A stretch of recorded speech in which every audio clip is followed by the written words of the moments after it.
Claro, no dijo, lo que pasa que si la pensamos como ciertos cuadros del Renacimiento, que está bien, que se fue volando. Por ejemplo, ¿conoce la Asunción de la Virgen de Dalí? Está fraccionada como átomos. O sea, el átomo se puede fraccionar, el cuerpo humano se puede fraccionar. ¿Sí? Se pueden trasladar objetos en el espacio. Entonces, ¿por qué? O sea, el Renacimiento se pensaba que era alguien que se iba volando. Pero ¿por qué pensar que no se atomizó? ¿Sí? Hoy la física cuántica o el ADN son más argumentos teológicos más importantes que Santo Tomás de Aquino. ¿El ADN cómo es? ¿Cuál es la definición? Es la información, ¿sí? ¿Qué decía Aristóteles del alma? Que es la información del cuerpo. ¿Qué es el ADN? Un código informático. ¿Está? Las últimas conversiones que yo he conocido de escritores y todo eso fue sobre todo leyendo libros de física cuántica. Hay una serie que espero que vean, para mí una de las mejores series que se hizo, en los años 2000, ¿no? Se llama Joan of Arcady, es como Joe Mantegna.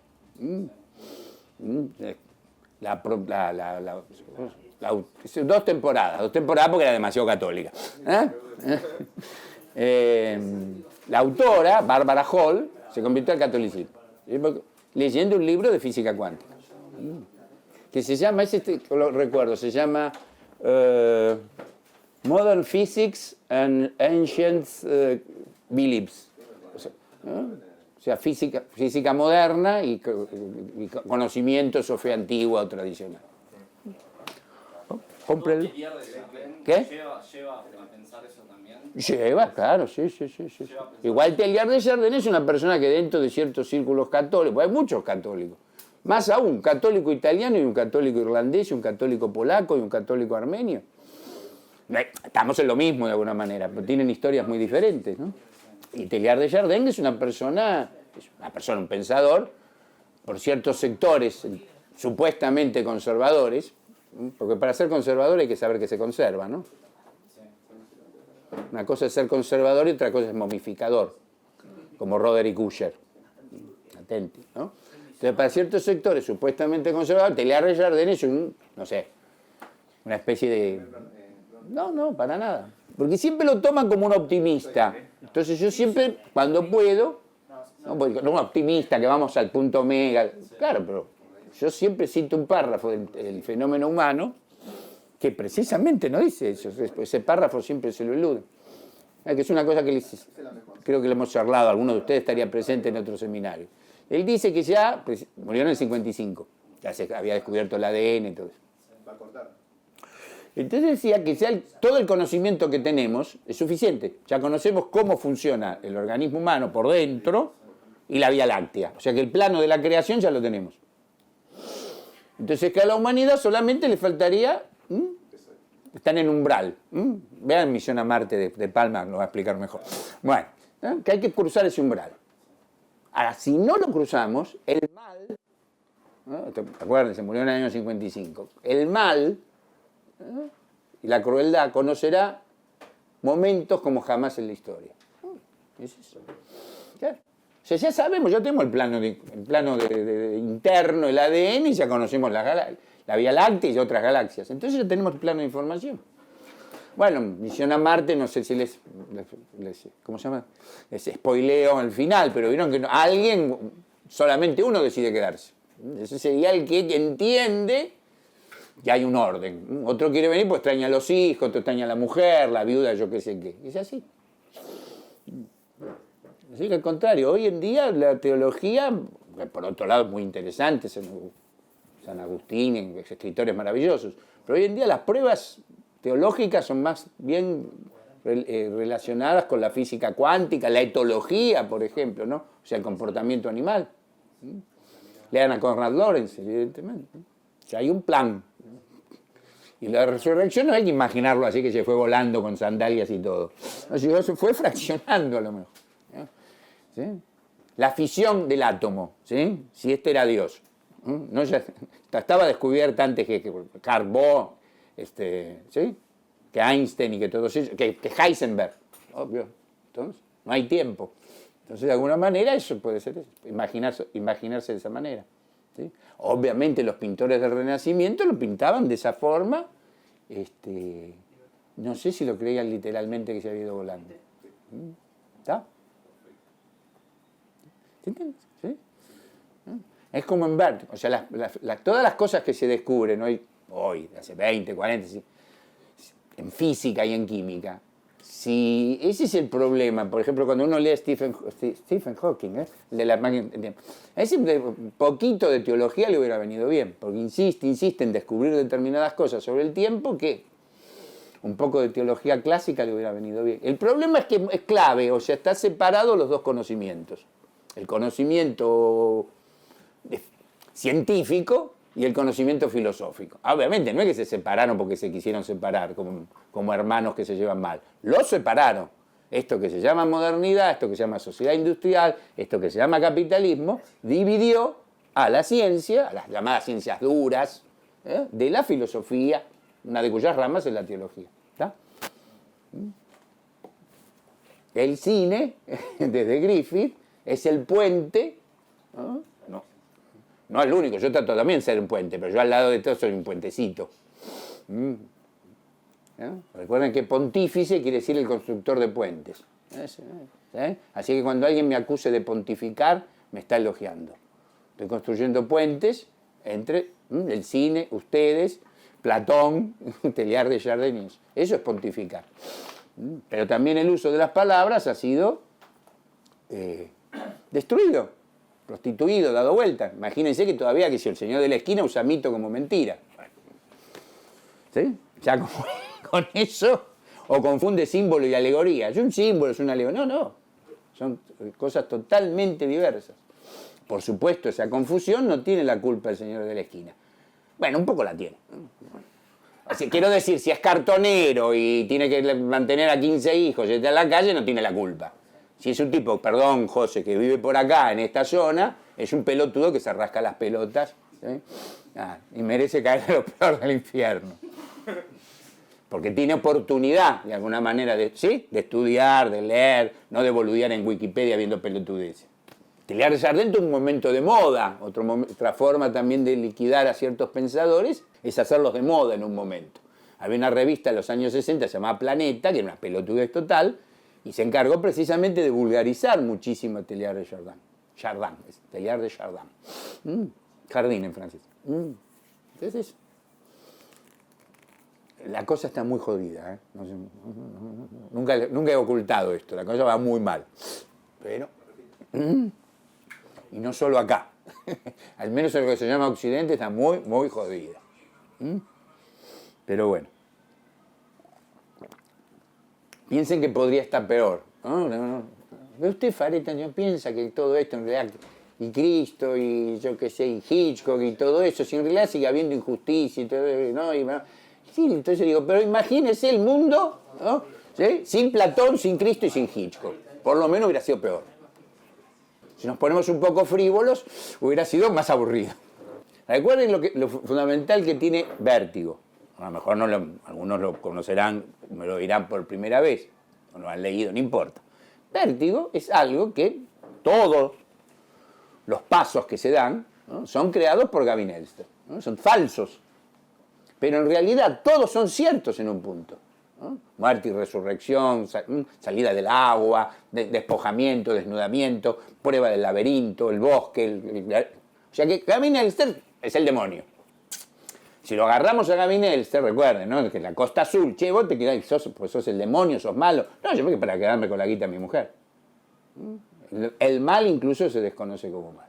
Pero todo lo que truca Gavin Elster es cierto. Todos son ritos de iniciación. ¿Qué quiere decir esto? Piense que Vértigo es, bueno, una de las 3 o 4 obras no cinematográficas del pensamiento más grandes del siglo XX. Y espero que del XXI también. Que si bien el mal corre, ¿no? Sigue truchando, ahí está, vamos a usar una gente, sigue truchando cosas, falsificando. El otro lado, vamos a llamarlo el bien, o lo auténtico, o lo diestro, a diferencia de lo siniestro. No es que se queda de brazos cruzados, también va arrojando, tirando señales. Estoy diciendo, mira, esto también es cierto. Scotty, en el film, en Vértigo, fracasa, no ve nada. Se queda con las manos vacías, en babia, ¿no? Piensa que ha resuelto el caso policialmente y psiquiátricamente. Uy, me curé el vértigo. Te vi el colgante, tal y tal cosa. Entonces no ve que en realidad ha sacado una criatura de entre los muertos, ha resucitado a alguien. ¿Sí? Yo de alguna manera he resucitado, ¿no lo ves? Sí, acá podríamos decir que Vértigo es la única película sin héroe. Pues si decimos que es héroe, estamos listos, es un pelotudo. ¿Por qué falla él? ¿Qué? ¿Por qué falla al final? Falla diría eso, porque está alienado, tanto en el sentido cristiano como en el sentido marxista. ¿Qué es alienado? Ser uno con el trabajo. Sigue siendo un policía hasta el final. Entonces, lo único que le interesa es, descubrí el caso, me engrupieron. No, yo soy el alma, el destino, lo que creaste de la nada. No, me chupa un huevo. Y además ya está también copado por la explicación psicológica que le han dado al comienzo, ¿no? Si sufrís un shock parecido, te vas a curar. Uy, me curé. ¿Está? Entonces, Nunca trasciende. ¿cómo? Nunca trasciende. Nunca trasciende, claro. Pero hay cierta creencia que al final del camino esa puja entre mal y bien o diestro y siniestro va a ser ganada por el bien. Sí, porque el mal no puede crear. El demonio es el simio de Dios, es el mono de Dios, ¿no? Hace monerías, imita. Es una imitación, una parodia. La parodia es eso. Obviamente que no va a ser fácil, ¿no? No, además que es una pelea que se da todos los días, ¿no? Es una pelea que se da al final, bueno, se supone que hay un juicio final, un apocalipsis, un momento. Eso puede ser imaginado, ¿no? Poéticamente, que está muy bien. Pero yo. Sí, mañana te levantás y tenés que... Todos los días, obviamente. Todos los días. Eso es una pugna, sabiendo que no somos ángeles, que tenemos los pies en el barro, estamos hechos de barro. ¿Y Hitchcock qué es eso? Hitchcock, por ejemplo, ha presentado uno de los imbéciles más grandes de la historia, como Scotty, y uno de los, creo, santos mejores logrados, que es Sean Connery, Mark Rutland en Marnie. ¿La vieron, Marnie? Pero el tipo que sacrifica todo, la guita, la familia, el padre, ¿sí? ¿No es cierto? Pero se quiere coger a Marnie. ¿Se entiende? O sea, eso es un santo, ¿está claro? Claro que, ¿sí?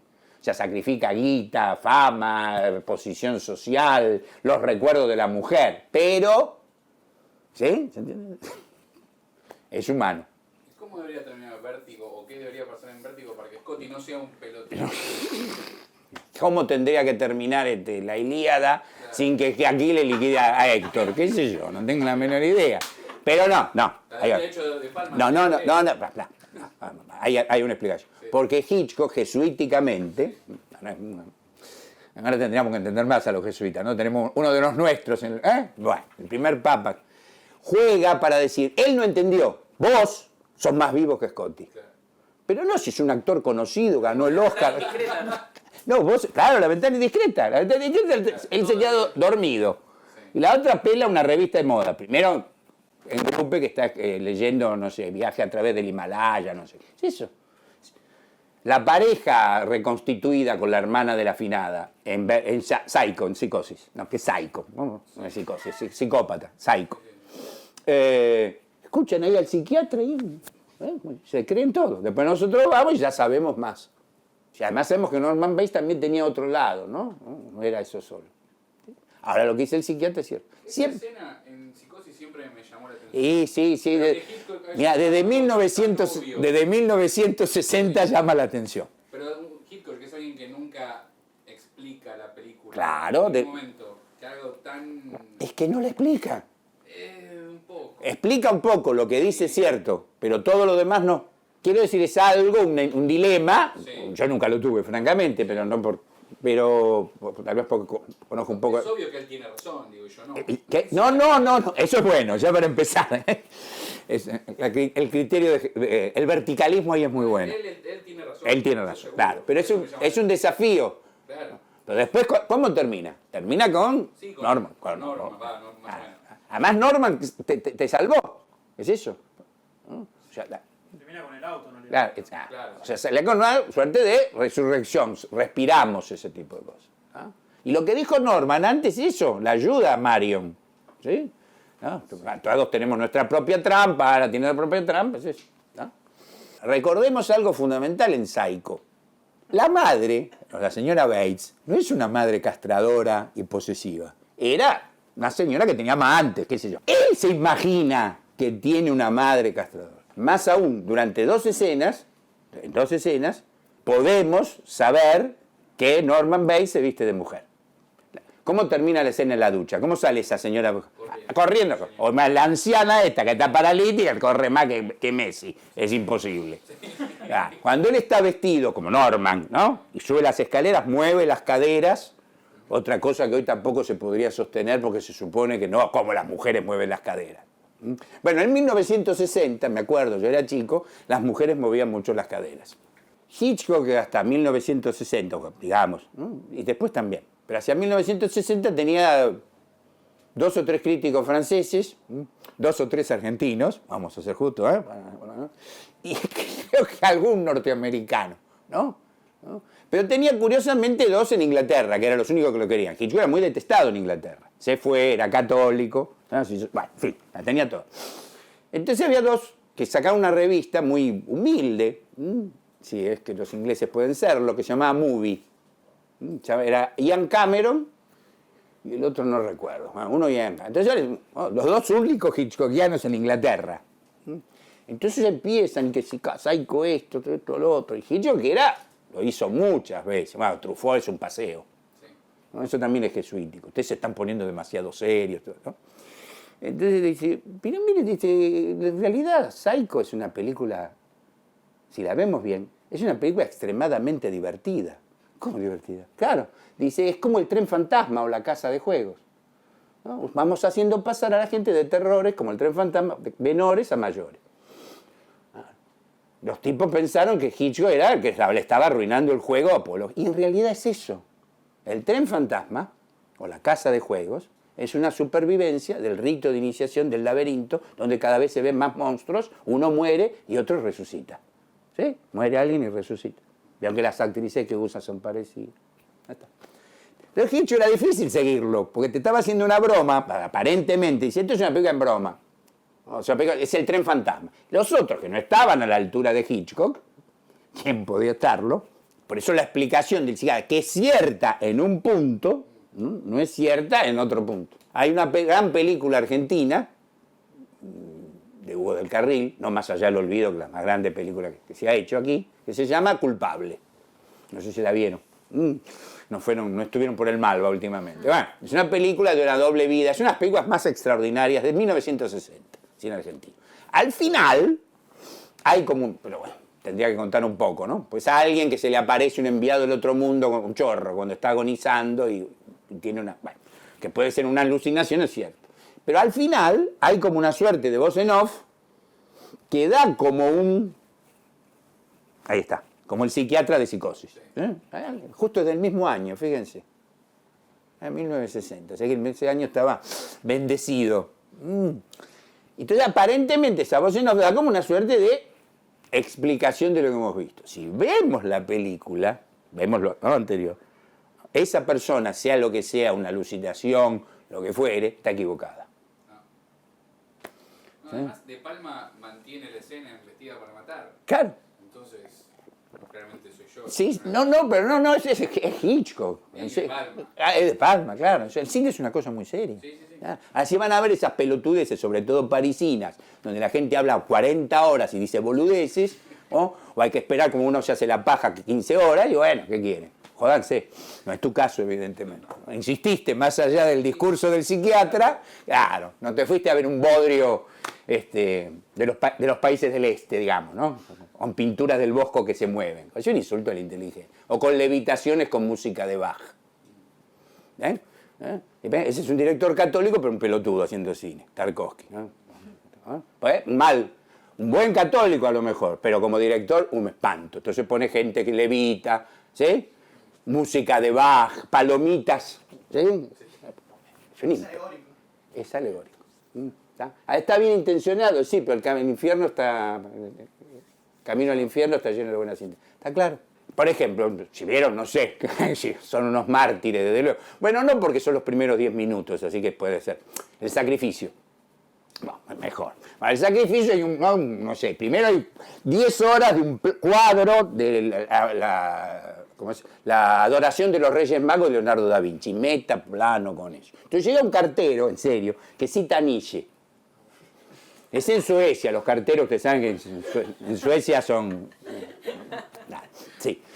Y después se pone a reflexionar con el señor este, que es crítico de arte.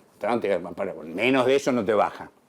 Entonces, el personaje este, ¿no?, dice, el mundo moderno es un terrible error, edificado sobre el olvido del concepto de mal y de pecado. Perfecto, yo estoy de acuerdo. Hitchcock también. ¿Sí? Claro, no lo digas, pelotudo. Hacé psicosis si te sale. No, no me sale. Y bueno, entonces no jodas. ¿Está claro? Pero ¿qué pasa? El catolicismo o la religiosidad de Tarkovsky, como la de Bresson, ¿sí?, consuela al que no cree. ¿Se entiende? Sí, los creyentes son tipos medio raros, ¿viste? El carterista de Bresson, el burro, ¿sí? ¿Cómo se llama? Alazar Baltasar. ¿Se entiende? O sea, somos gente que, digamos, de alguna manera pertenecemos a un mundo extraño, primitivo, los locos Adams. La aventura del hombre. Acá les voy a mostrar. En cambio, el catolicismo de Hitchcock, de Francis Ford Coppola y de Brian De Palma, dice que también podemos salir dando patadas, rompiendo el culo. ¿Se entiende eso? Como dice el negro en el asalto al precinto 13, tengo un plan B, salvar el orto. ¿Sí? Entonces, cierta gente, que la conocemos todas, más allá de nuestras creencias, cierta gente que del poder económico que domina este mundo y todo este tipo de cosas, ¿qué le conviene? Un catolicismo como el de Bresson o Tarkovsky, primero que es un plomo, ¿no?, que duerme hasta Buda, San Francisco de Asís creo que se duerme tranquilamente, ¿no?, raro, ¿sí?, medio loquito, ¿no?, extraño, ¿no?, y no el Padrino de Francis Ford Coppola. No, pero escúchame, si vos ves El Padrino, la saga El Padrino, ¿sabés lo que tenés que hacer? Y sí. ¿Qué preferís ser, el carterista de Bresson o Michael Corleone? Claro. Hay que tener bola. Primero para filmarlo y después para hacerlo. Entonces esos films son conformistas. Son conformistas dentro del mundo católico. Porque lo mueve, además alegóricamente, no. Ese recorrido, un largo camino para llegar, un plomo, además los actores hablando a la cámara. Son los católicos, en este caso, ¿no? Puede ser otro también, pero son los católicos que el sistema requiere. Tranquilos, que están en Babia, ¿sí? Unos católicos más bien budistas son. En realidad están, no sé, qué sé yo, la realidad. ¿Sería como una especie de pseudo-iniciación, como decíamos con Keating? Sí, es una suerte de... No, perfectamente descrito. Es una pseudo-iniciación. No llega a ser una contra-iniciación, pero es una pseudo-iniciación que después trabaja en contra. Por ejemplo, qué sé yo, ¿Solaris la vieron? Bueno. Vieron el recorrido, le tomé minutos por la autopista, por el túnel. Tomé el tiempo. 5 minutos 10 segundos. No pasa un carajo. Pelotudo, si pasás por un túnel, cruzás un puente, hacé algo.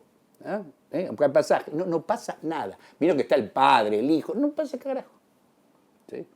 O en el sacrificio. La sirvienta levita y se llama María. Entonces el tipo se pone de rodillas, María ruega por nosotros. Dejate de joder, por favor, ni insulta a la inteligencia. ¿Sí? En cambio, fijémonos cómo pues entonces no se puede usar el nombre de María. Sí, lo puedes usar. Pero si no vas tan al frente y lo decís tan alegóricamente. Hay un film, espero que lo hayan visto, y si no, seguramente la próxima ya lo tendrán visto, de William Friedkin, que se llama Jade. La protagonista es una especie de reventada con pretensiones, vamos a decir así, ¿sí? Una especie de psicóloga sexual. Pero, un momento, no me pregunten cómo, ahí si lo tienen que ver, se da cuenta que carajo estoy haciendo. Entonces vuelve a la casa, porque además hay un chanchullo policial familiar, y ya te han presentado la sirvienta mexicana, ¿no? A pesar de Trump, es una sirvienta mexicana, se llama María. Entonces empieza a gritar, María, ¿dónde te metiste? Le cortaron la cabeza. ¿Está claro? ¿Se entiende? Pero no levita, no pone música de Bach. ¿Está? Es una sirvienta mexicana de esas que Trump quiere expulsar. ¿Está claro? La alegoría es un insulto a nuestra inteligencia. Es decir, esto es así. No, esto no es así. En todo caso, anda a predicar metete las barbas, ya que era ortodoxo, ¿no? Tarkovsky, andate al púlpito, andate de misionero al África, pero no hagas cine. Porque además, ¿qué pasa? El cine no está dirigido para el que ya cree. Porque el que ya cree es un insulto. Este tipo me está ilustrando lo que yo ya sé. Si no trata tal vez de reforzar al que cree y hacerle dudar de algunas cosas que cree. La única vez que Hitchcock presenta un cura, un sacerdote, ¿vieron I Confess, mi secreto me condena? Sí, padre Logan. Bien, que no es un cura, no tiene mucha fe, que digamos, es bastante cobarde, cobardón, y después se pone con asesino, ¿no? ¿Qué sugiere Hitchcock también en I Confess del padre Logan? Que se metió de cura medio para rajar al mundo porque era complicado ser novio de Ann Baxter y todo eso, ¿no? En realidad eso ha sido un refugio. Balestrero, el hombre equivocado. ¿Me vieron? ¿Vieron? Bueno, es la única vez que ahí utiliza diégesis católica, no un cura, sino ya diez. El protagonista, Henry Fonda, es un creyente católico. No crean que precisamente es el santo, una levitación y tiene duda, la mujer se vuelve loca. ¿Se entiende? Eso es algo trágico, es poner en crisis la misma fe que se tiene o todo eso. Y lo demás es una alegoría. La alegoría es un insulto a la inteligencia. Cuando San Pablo, bueno, no era San Pablo, en ese momento era Pablo, al final fue San Pablo, ¿no? Va a predicar el cristianismo a Grecia, a Atenas.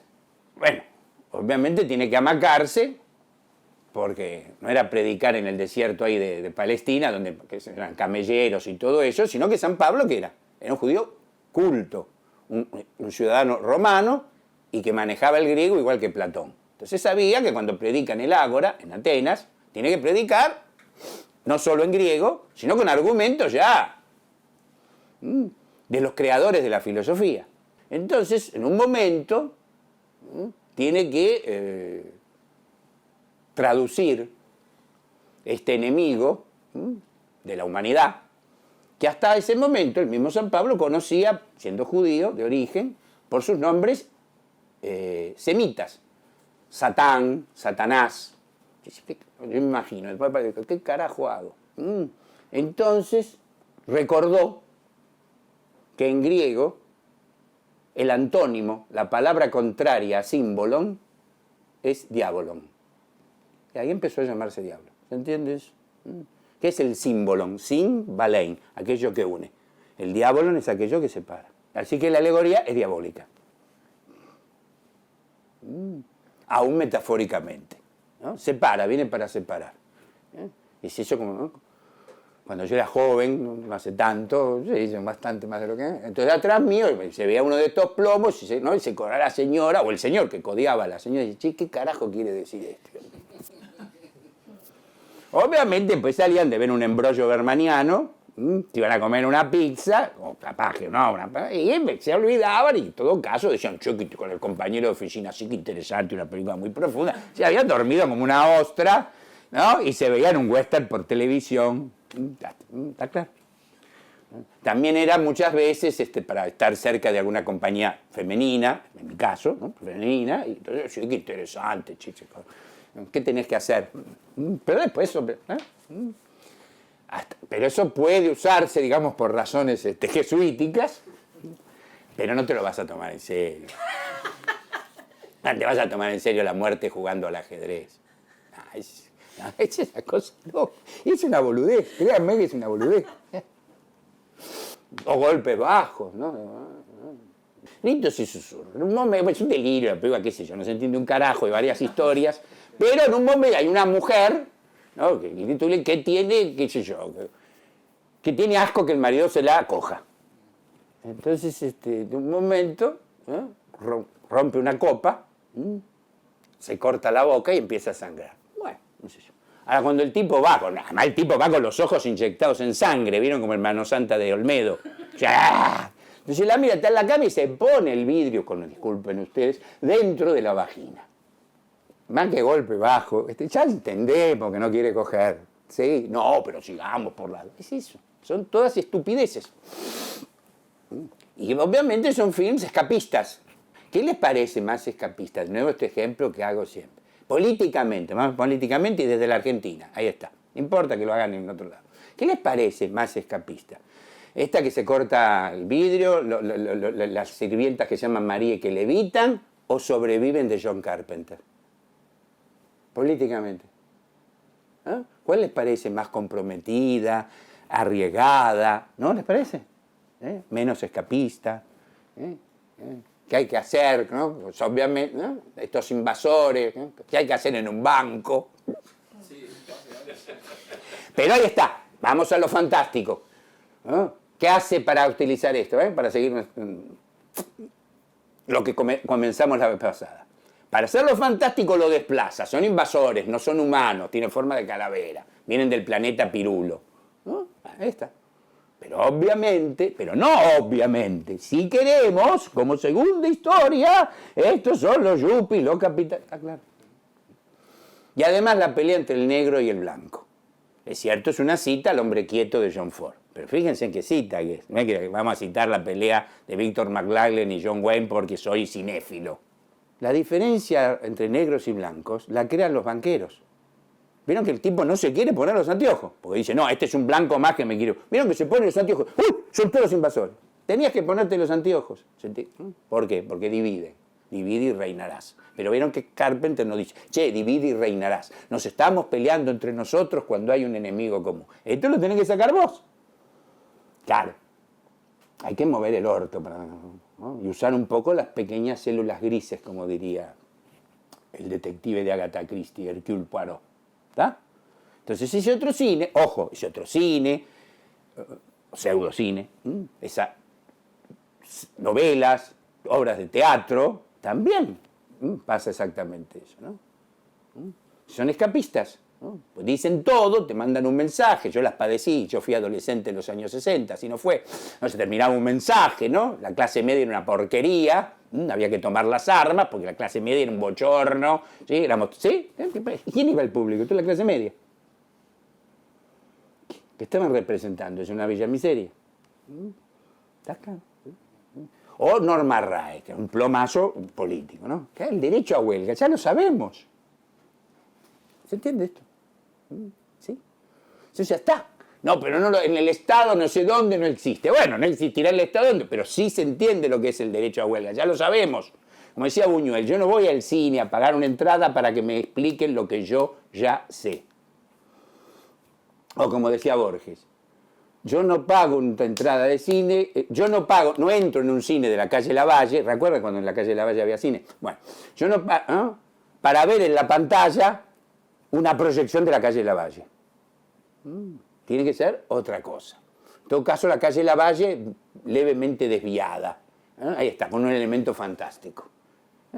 ¿Se acuerdan la vez pasada? Que lo fantástico es el desplazamiento de un elemento, un objeto, algo común. El salero, ¿se acuerdan lo que hablaba del salero? Desplazar el salero. Pero no ponerlo en Carapachay, ponerlo simplemente al alcance de la mano, pero fuera de lo normal, o lo que llamamos normal, que a veces es así como una suerte como de ecuación normal real. Y el cine, entre otras cosas, nos quiere hacer dudar de esa normalidad y de esa realidad. Con una gran paradoja, porque nos hace dudar de esto precisamente desde Griffith, con algo maquinal. Por eso la posición, una vez que la sociedad industrial está instalada, o sea que la burguesía toma el poder, hacia 1860, de Baudelaire, la modernidad, es que eso ya está. Entonces, si se quiere seguir representando lo alto, lo trascendente, lo eterno, lo divino, hay que trabajar con este tipo de gente. ¿Está claro? ¿Sí? No podemos poner al príncipe Hamlet dudando. No podemos poner a Norman Bates dudando, que después no duda tanto. Es eso. Porque el cine también aspira utópicamente a lo que se llama democrático. Es una primera historia comprensible para todos. ¿Está mal eso? Porque después uno ve que gente que milita, da una vuelta a manzana por el Congreso, ¿no? Milita por la igualdad de derechos, ¿no? Y propone, hace la apología de obras fílmicas, ¿no? Que hay que ir con un criptógrafo a descifrarlas y que en realidad, si las descifras, son una pelotudez absoluta, como las sirvientas voladoras de Tarkovsky, que se llaman María. ¿Sí? O los vidrios que rompen o perturban o penetran los genitales femeninos. Y la alegoría que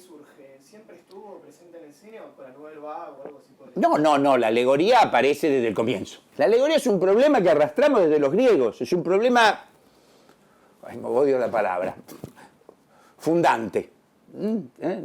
¿Sí? Nacemos de alguna manera con el problema, o sea, la aprehensión del mundo desde nuestros antepasados de las cuevas de Altamira, donde indudablemente estamos volviendo, ya nace con la visión humana, el entendimiento humano, ya nace con esa lucha, esa pugna dialéctica, esa contradicción entre lo simbólico y lo alegórico. Lo alegórico, entonces, eso, lo que separa, aquello que desune, de alguna manera. Lo simbólico es aquello que une y también es un memento. Algo muy importante que tiene el símbolo es que es abierto, no es obligatorio. No es que uno tiene que ver esto en este momento, como acá el amigo que hace ya unos años está pensando del psiquiatra de cosas. Pues está abierto. Lo alegórico cierra. No por nada, en el libro 10, creo que es el libro 10, bueno, libro 10, 12, de la República, cuando Platón acuña el tema de la caverna, lo llama la alegoría de la caverna. ¿Recuerdan lo que es? Es lo contrario del cine. Nacemos encadenados. No podemos girar la cabeza y vemos sombras proyectadas sobre una pared. Y con un altavoz, fíjense, ya era el cine sonoro, con un altavoz se van dando diálogos. Pero si uno de estos esclavos se liberara, Platón no explica cómo, ¿ven? Pero que era inverosímil Platón. Este Sócrates, hijo de puta, no te explica cómo se liberó. No estaba el MacGuffin, exactamente. Y se libera y sale a la luz del sol. El sol enseguecería. Después de haber nacido y vivido durante tantos años como esclavo, encadenado a esa silla. Entonces, ¿qué haría? Trataría, para soportar la luz del sol, de verlo reflejado en un charco de agua, en un escudo, en una espada. Y luego se acostumbraría a la luz del sol. Vería cara a cara qué es la verdad. Ahora viene la parte, el final no feliz. ¿Y si este esclavo baja de nuevo a la caverna para tratar de liberar a sus antiguos compañeros de esclavitud? ¿Cómo lo tomarían?, pregunta Sócrates. Y lo tomarían como loco, o más aún, no querrían ser despertados y posiblemente lo asesinaran. ¿Cuál es la diferencia entre la caverna de Platón y el cine de Griffith? Que en el cine de Griffith no nacemos esclavos. ¿Está? ¿Sí? Ahora, si nos dan esto, es aquello que se repite continuamente, no se puede ver la luz del sol, bueno, ¿está? O sea, el cine ya estaba, esta pugna entre pero ¿cómo llama Platón esto? La alegoría. Quiere decir, algo que vos estás obligado, sos un esclavo, no podés ver más que eso, y de liberarte, la luz del sol, el entendimiento. ¿Qué sería la luz del sol en nuestras teorías? La segunda historia. Che, ¿en serio que Terminator tiene una segunda historia? No, yo creo que era una cosa de Schwarzenegger que viene ahí. No, tiene una segunda historia. Que es lo que más repele generalmente en mi teoría. ¿Cómo Fareta dice que las películas tienen una segunda historia? Sí, tiene una segunda historia. Y el Ilíada tiene una segunda historia. Más aún, el diario que lees tiene una segunda historia, generalmente siniestra. El periodismo, o cierto periodismo, no alegoriza.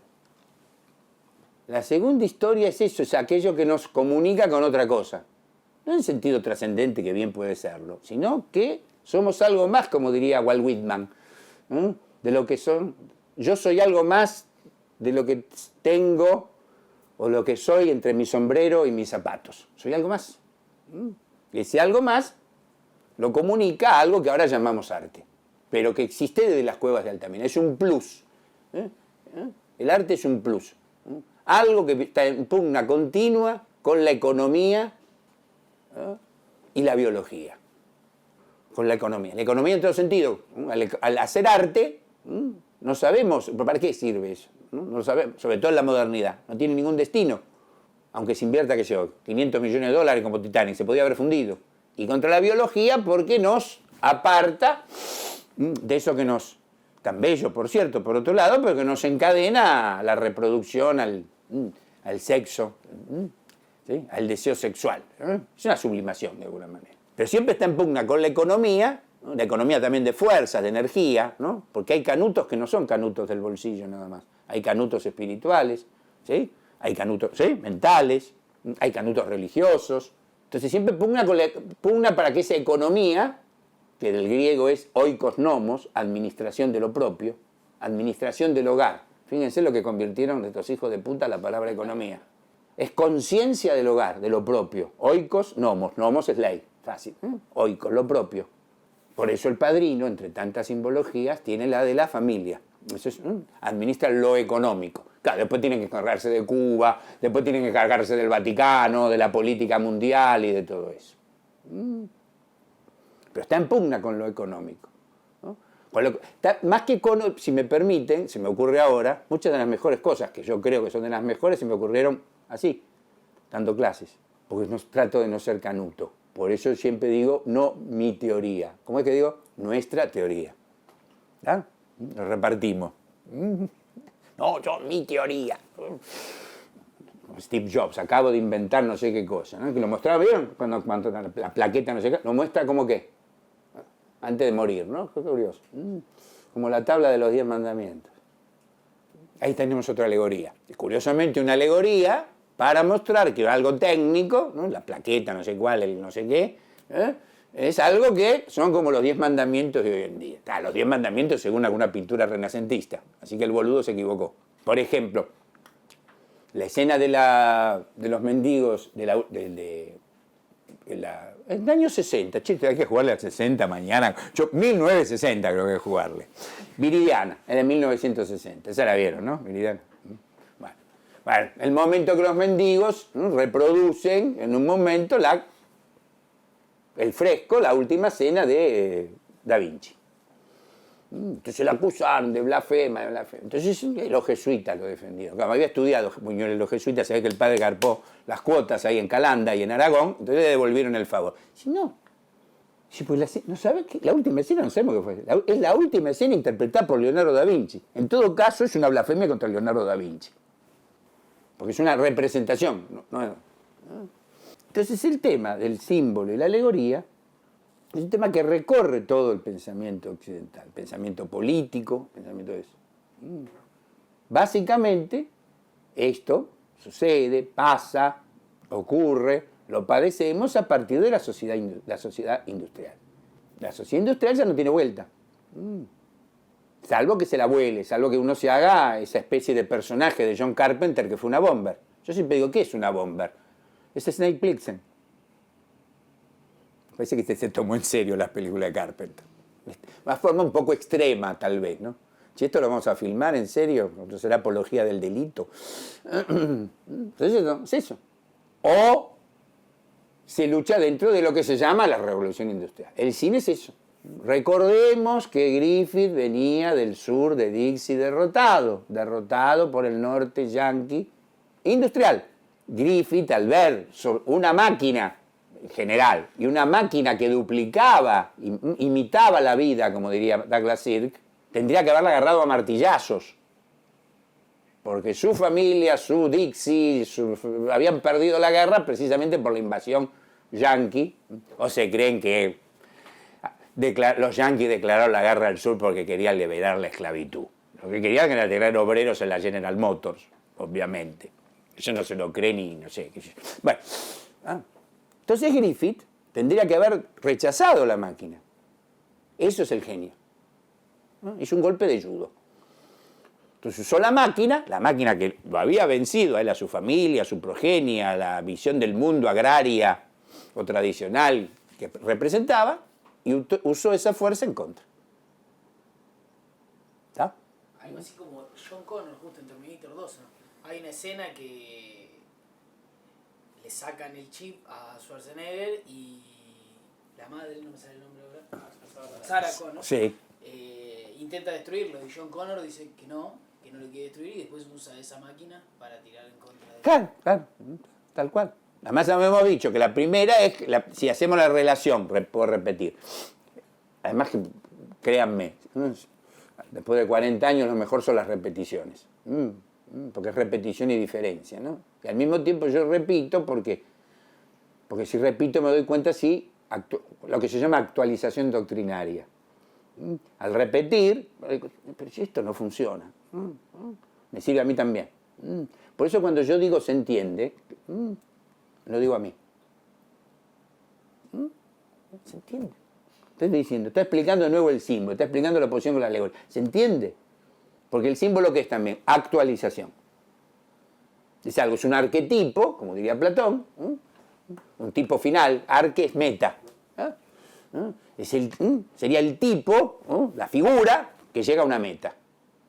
Entonces, precisamente, al repetirlo, que es creo que la única manera de dar clases, al menos a mí me enseñaron así, es la forma de darse cuenta o comprender si uno tiene algo que mejorar, aunque seguramente lo debe haber, y precisamente con las preguntas de ustedes. Por suerte ustedes resultaron bastante preguntones. Hay otros que están todos así. Está bien. La libertad es infortunio, ¿no? Cada uno. Pero están muy bien las preguntas, porque eso ahí se obliga más a través de eso. Y piense que la filosofía, el pensamiento empezó con el diálogo platónico. Hoy es otra cosa también que se quiere liquidar. El diálogo es fundamental, pero el diálogo en serio, no ese diálogo, no, en realidad yo respeto a mi enemigo, te está arruchando en el piso. No, el diálogo. ¿No? Diálogo, si es posible, en un interior con vino, con pasas de uva, aceitunas e higos, con nuestros antepasados. Que al fin y al cabo venimos casi todos de por ahí, ¿no? Del Mediterráneo. Eso es el diálogo. Se lo quiere reemplazar por el dialoguismo. Discutamos, dialoguemos, cada uno con su posición. Es sanata eso. No es sanata. No es sanata. Porque no se buscan ejemplos fuera de lo que se está discutiendo. El cine es un organismo perfectamente capacitado, hecho, creado, ¿no?, para movernos el piso. Y para actualizar, símbolo, lo que son los mitos. Esto es los mitologemas. Algo básico que tiene este pensamiento, llamado ahora capitalismo global, o capitalismo salvaje, que es un chiste, pues siempre fue salvaje, si no preguntáselo a los personajes de Dickens en Inglaterra, si no era salvaje. Además se lo quiere sentimentalizar, capitalismo salvaje. Es capitalismo. Precisamente se basa en eliminar todo aquello que sea simbólico, todo aquello que sea trágico y todo aquello que tenga que ver con lo mítico. Porque lo mítico, la idea de un relato originario, que fue teniendo distintas variantes a partir de Homero hasta Cameron, ¿qué nos da? Aparte a mí, no sé, espero ustedes, placer. Nos da un orden. Parafraseando a Kipling, mientras todo el mundo pierde la cabeza alrededor, nos da cierta sensación de orden. Cierta sensación también de certeza, de que hay algo que se va repitiendo y modificándose. Y al mismo tiempo eso nos emparenta, o emparenta, se aceptan las dos formas, ¿con qué? Con un pasado. Porque el pasado es fundamental. Recuerden que el pasado es el tiempo cronológico y verbal estético por excelencia. ¿Vieron qué?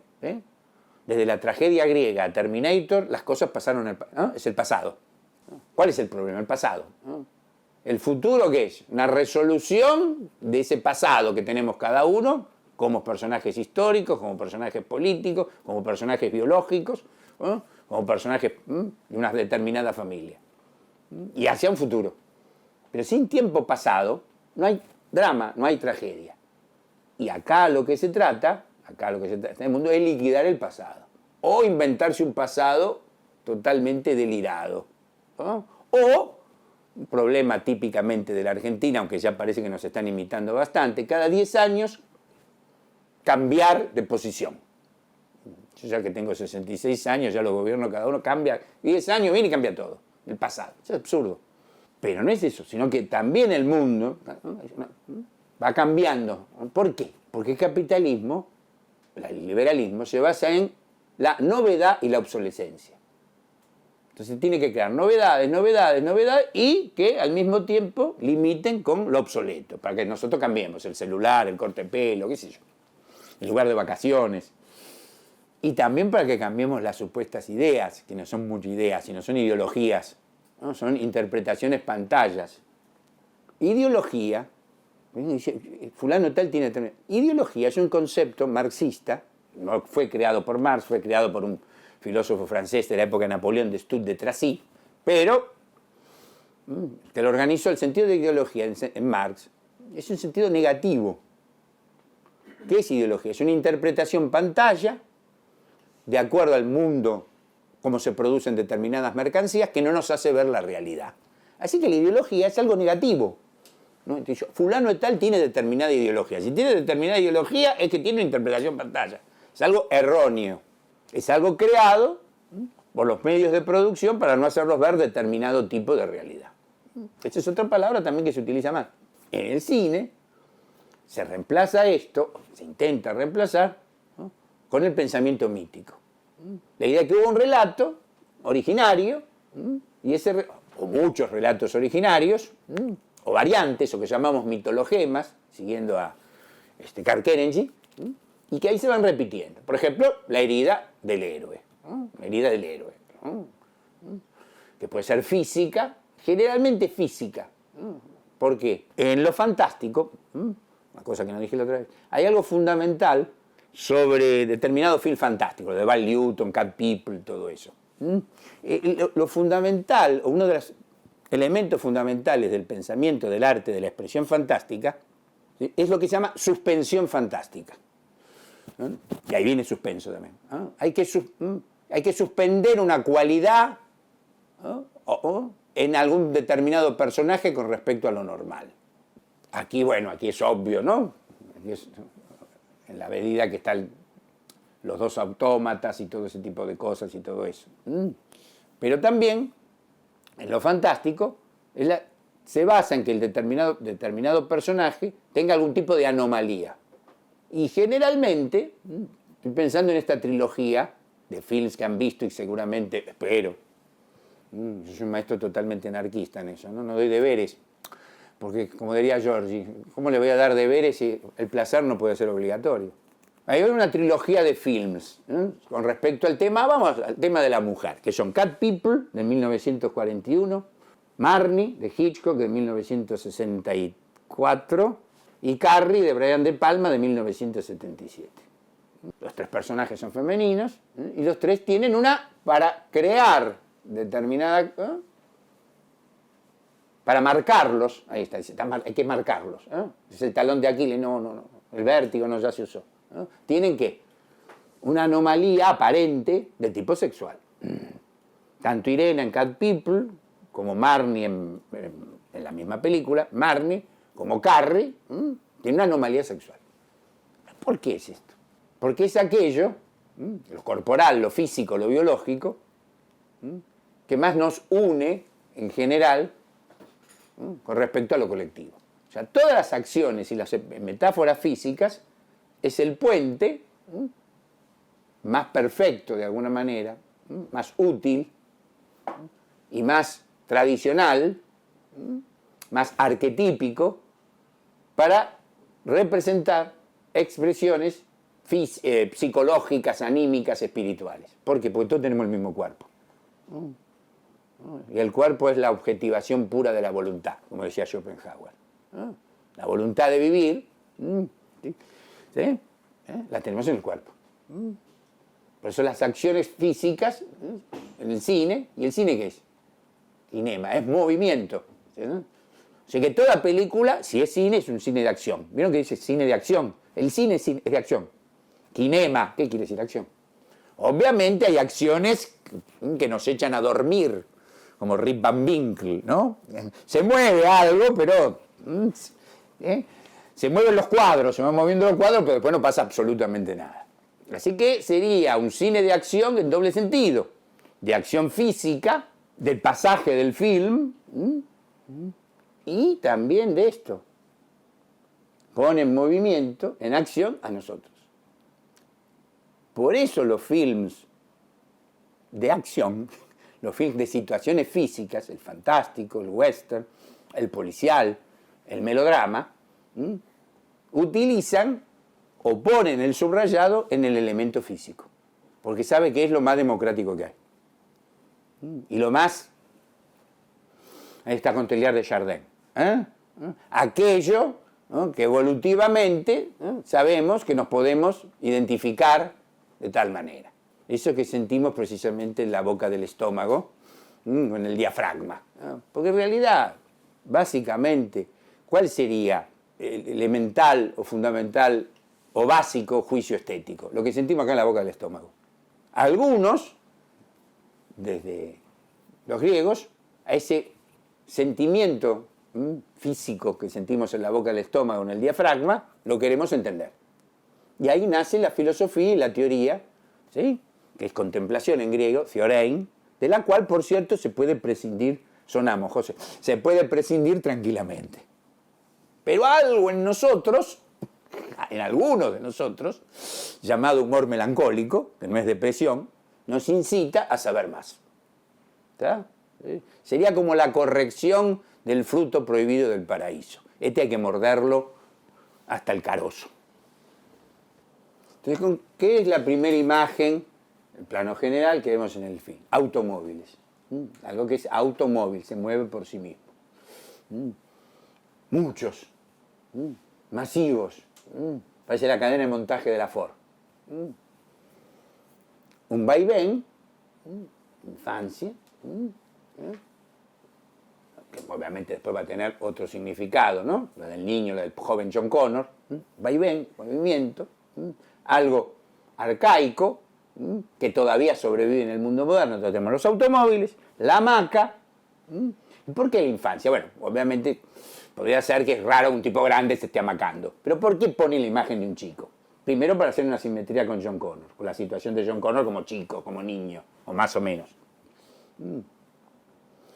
Porque si piensa vickianamente, más allá que Cameron haya leído o no al napolitano Jean-Baptiste Vico, el asunto que lo entiende, el mito que es el primer lenguaje universal. Vico lo llama la infancia de la humanidad. Atenti con esto. Cuando él dice la infancia de la humanidad, no es la manera positivista de entender el mito que se supone que los pueblos tradicionales, arcaicos, eran infantiles, atrasados, unos negros de mierda que no entendían nada. Infancia quiere decir el primer, el originario, el prístino lenguaje. Y tercera, que la vencida, ese automóvil, o la carcasa del automóvil, con un esqueleto. O sea que eso que es habitual, por ese vaivén, volviendo a ese primer lenguaje, se convierte en otra cosa. O sea, nos instala entonces en qué Cameron en este momento. También que nos ayudó. No es que cuando vas a ver Terminator 2 tenés que firmar un papel a ver si viste Terminator 1. ¿No? Pero ¿en qué nos instala también esto? En lo que llamamos en nuestra teoría del fantástico, el alter mundus, el otro mundo. ¿Vieron que hay alter ego, el otro yo? Hay también alter mundus. ¿Qué es lo fantástico? Entonces, otra definición, es la creación de un alter mundus, de un mundo bis, de un universo paralelo. Generalmente hostil, ¿sí?, negativo, agresivo, invasor, etcétera, etcétera. Entonces, eso que es habitual, ese plano de los automóviles, ¿no?, que se mueven por sí mismos, recordemos, ¿no? Podríamos decir que por cierto, otra cosa, el automóvil, el cinematógrafo, el cine, y nacen casi simultáneamente. Ese vaivén, vuelta en infancia, y el instalarlos en ese alter mundus. Y ese coche, ese automóvil, ahora es una carcasa que contiene, ¿qué? La muerte. Alguno podría decir, Farete, ¿usted sugiere que Cameron propone eliminar el automóvil? No, debe tener una Ferrari de la san puta, seguro. No, dice que reflexionemos, ahí está, reflexionemos del nuevo Teilhard de Chardin. Dice que el avance o el despliegue de la humanidad tiene que ver con una reflexión. Es que nos vamos enrollando a nosotros mismos. ¿Sí? Nos vamos plegando a nosotros mismos. ¿Sí? La reflexión es eso, es plegarnos a nosotros mismos, ¿no? Es tratar lo de afuera, lo exterior, y plegarnos. Es lo que él llama también en ese aspecto, primero hominización, y luego lo llama individuación. Al individualizarnos, nos vamos plegando de alguna manera. Hay como una reflexión. Reflexión es plegarnos a nosotros mismos. Obviamente, en ese pliegue a nosotros mismos puede haber un riesgo, que no solo es terminar en el Borda o en asilos similares, sino terminar en una suerte de egoísmo. Ya que hoy estamos bastante teológicos, ustedes lo buscaron. ¿Cuál es la última tentación del santo? Primero que santo es la última, crearse un santo. Para declarar santo a alguien, el Vaticano tiene que probar 2 milagros. Pero aparte elige un fiscal, que se llama el abogado del diablo. No como la novela de Morris West, pero un abogado del diablo. ¿El abogado del diablo qué es? Es un teólogo, sacerdote, un teólogo, que tiene que tratar de buscar en la vida de ese santo que hay un error, que cometió algo, que la chingó. Y sobre todo, ¿cuál es el último riesgo? Que al morir, qué sé yo, pensemos en mis santos favoritos, en Ignacio Loyola. Está muriendo, dice, uy, la pegué, soy un santo. Ahí cagó. ¿Se entiende eso? O sea, sería el grado de reflexión negativo. ¿Sí? O sea, ¿no? Reflexionamos tanto que después nos salimos. El famoso viaje de ida. Así que la reflexión sería un plegamiento, ¿no?, sobre nosotros mismos, sobre nuestro grado de inteligencia, de desarrollo, de despliegue, pero teniendo presente hacia afuera. Pero vos dijiste hace un rato, por ejemplo, La muerte del ajedrez, que es un grabado de Durero. Entonces no se puede, el director de cine, el que vos considerás o que nosotros consideramos el director de cine, ¿no puede inspirarse en algunos cuadros? Sí, claro, pero no te meta el cuadro completo. Estas calaveras, ¿no? Y ese robot, máquina que viene, ¿no? Hay un cuadro que está en el Museo del Prado, de Bruegel, que se llama El triunfo de la muerte. ¿Sí lo conoces? De calaveras y todo. Pero ¿qué pasa? En la imaginación barroca, la muerte con la guadaña, y va pasando. ¿Está? Farita, yo no fui al Museo del Prado, ni tengo la Pinacoteca de los Genios, ni la encontré en Wikipedia. No importa. Lo que quiso hacia 1600, 1500, 1600, transmitir Bruegel, lo tenés acá. Obviamente Vértigo, de la que hablamos bastante, entre otras millones de cosas que trata, es del mitologema de Tristán y Isolda. Por eso la música de Bernard Herrmann utiliza variantes del leitmotiv central de Tristán y Isolda, que es el Lebenstod, la muerte por amor. La ida al bosque, bueno, toda una serie de cosas.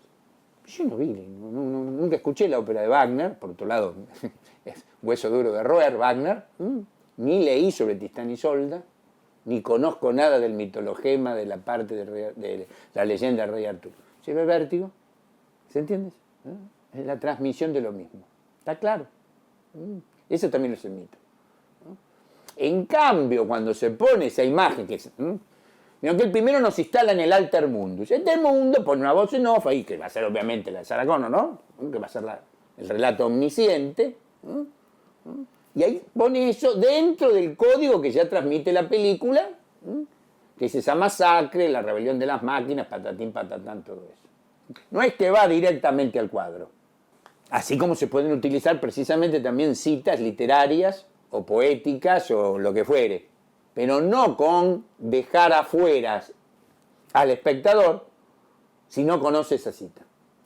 El Padrino, los tres, está lleno de citas, entre los cuantos, de Nicolás Maquiavelo, que no era un hijo de puta, ese es el truco de los ingleses.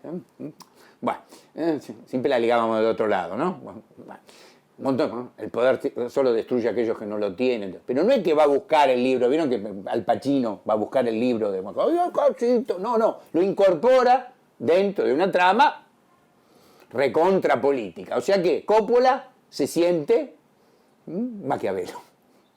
Y se siente Bruegel.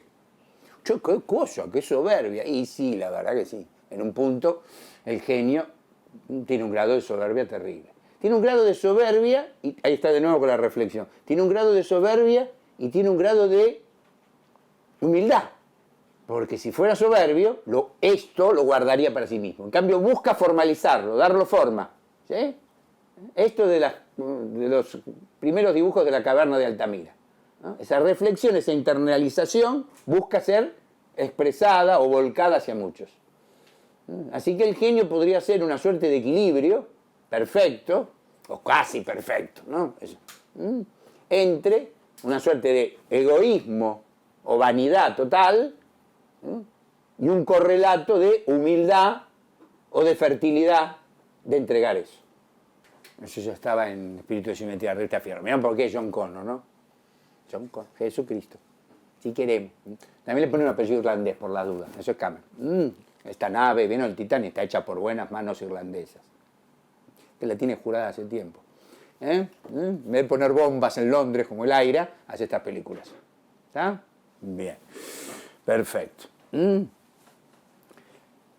John Connor, mi hijo. Entonces usa este elemento crístico. Es como la Teniente Ripley en su versión de Aliens, que obviamente es la mejor porque es una película totalmente... apenas toma unos elementos de eso. La Teniente Ripley, obviamente, también es eso, cuando en Aliens, cuando rescata a su hija, esa hija que no ha tenido, que ha perdido en el tiempo, se convierte también en eso, en una figura, la Anunciación hecha María. O sea, son esos elementos cristianos, pero que están metidos dentro de un contexto fantástico. Borges decía que la teología teología era una rama de la literatura fantástica. Yo lo contradigo, me permito contradecirlo, además lo contradigo en muchas cosas. No, la literatura fantástica, el arte fantástico, es una forma de hacer teología. ¿Sí? En el momento que la gente no quiere escuchar teología. Y también, no jodamos, en el cual ciertos teólogos se encastillaron en la parroquia tal, en la iglesia tal, en la universidad católica tal, siguieron pensando en latín y jugando a la batalla naval con Santo Tomás de Aquino, como si eso fuera el ábrete sésamo. Y eso también se dio cuenta el amigo Baudelaire y el amigo Poe. Se dieron cuenta que para teologizar había que crear un lenguaje nuevo y que tenía que ser fantástico. O sea que la teología o los principios metafísicos tenían que volverse arte fantástico. Y también un truco, ¿no? Porque como la modernidad se basaba ya en ese momento en la novedad, siempre el arte fantástico tiende más a lo novedoso, hasta con efectos especiales, que aquello que no lo es. Otra forma de encubrimiento, ¿no? Bien, sigamos un poco más. ¿Qué es eso? Una calecita, ¿no? ¿Sí? ¿Sí? ¿Sí? ¿Que son caballos? ¿Sí? ¿Cuántos son los jinetes del Apocalipsis? ¿Cuántos? ¿Está? Terminator 1, ¿no? La anunciación hecha a Sarah Connor. Pero cuando llega a la comisaría, ¿no? Que está así, ¿no? Se desmaya, no sé qué, y la atienden 2 canas y un psicólogo, qué sé yo. Vieron que uno es negro y 2 son blancos. Aparte de ser un gran integracionista de las razas, Cameron, son los 3 Reyes Magos. Si queremos. ¿Está claro eso? ¿Sí? Está justificado por la primera historia. ¿Está? ¿Sí? Bien. Sigamos. Ven que ya los títulos, ¿no? Lo que pasa es que uno de los títulos ahí todavía está comprando pochoclo todavía, o popcorn, como ahora se dice, ¿no? Y entonces puede llegar tarde y no atender a eso. Sigamos, por favor. Bueno, aquí obviamente cae en bola, aparte de todo lo que se va a explicar la trama del film. ¿Por qué? Porque es el nacimiento.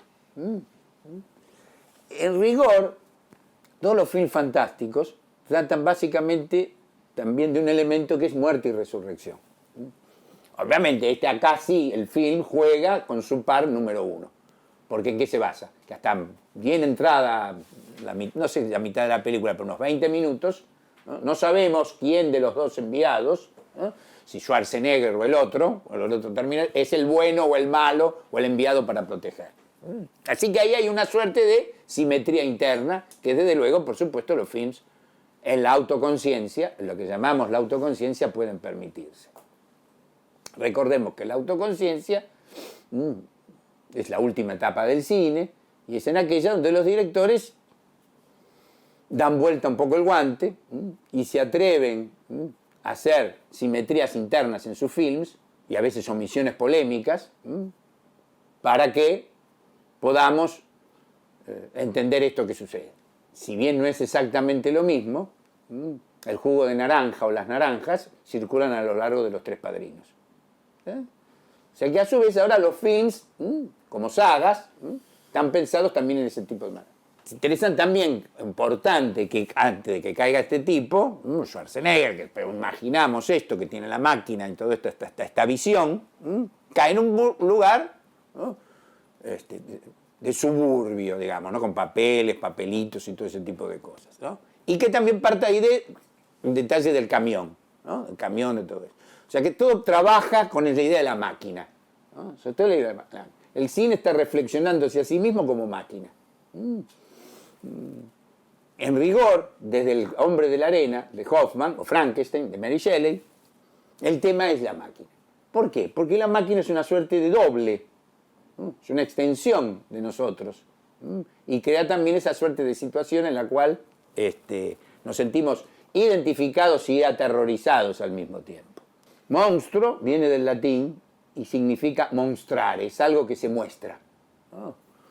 ¿Qué se muestra? Una suerte de dependencia o de apéndice de nuestro propio yo. ¿Dónde le apago el pucho? En el pecho, en el corazón. No exactamente en el corazón. Lo marco. ¿Tá? Lo marco. ¿Y esto? ¿Qué es estos atorrantes, digamos? Es la diferencia tecnificada. Es lo que el sistema permite como suerte de mal, o suerte de rebelión, o suerte de reviente, ¿sí? Frente al juicio final y todo eso. Es como que en el margen, ¿no? Porque hay que tener cuidado con el margen, ¿no? Una cosa es ponerse al margen, como hizo el cine, como Griffith, ponerse al margen de cierta cosa, y otra es jugar con la marginalidad. Es obvio que, sobre todo en el país donde se desarrolla esto, aunque también tenemos zonas locales, hay cierta marginalidad o cierta transgresión ya industrializada. Incluso esta ropa puede comprarse en algunas galerías y todo ese tipo de cosas. Entonces, el film nos quiere poner esto, de alguna manera. Lo que es verdaderamente extraño, fuera de lugar, con esa extrañeza industrializada, ¿no? Que parecen salidos de una tapa de rock de los años 60. ¿Sí? Parecen salidos del Festival de Woodstock. Parece que hubieran agarrado el último tren hacia Woodstock.